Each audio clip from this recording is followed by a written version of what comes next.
যারা দোয়া চান আমাদের কাছে তাদের জন্য জেনে নেন, আপনি যদি সৎকর্মশীল হন, আপনি সালাত আদায় করেন, আপনি আপনার ঘরেও যদি বসে থাকেন না, আপনি যদি মরে গিয়ে কবরের কোথাও চলে যান না, আকাশের কোথাও যদি আপনাকে লটকিয়ে রাখা হয়, এই পৃথিবীর মধ্যে যত মানুষ সৎ লোক আছে যারা দোয়া করে তার একটা ভাগ আপনার কাছে পৌঁছে যাবে অটোমেটিকলি, আপনাকে চাইতে হবে না। জানেন এই কথা কোথায় আছে?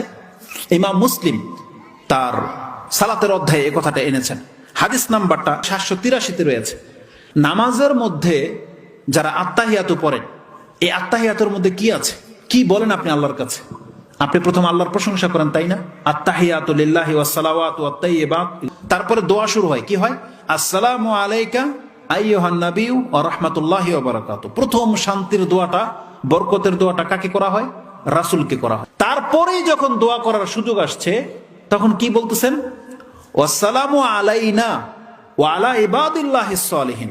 হে আল্লাহ, শান্তি হোক মুহাম্মদ সাল্লাল্লাহু আলাইহি ওয়াসাল্লামের উপরে, তারপরের শান্তিটাই হচ্ছে আল্লাহ আমার উপরে শান্তি হোক এবং ওই সমস্ত ব্যক্তির উপরে শান্তি হোক যারা তোমার সৎকর্মশীল বান্দা।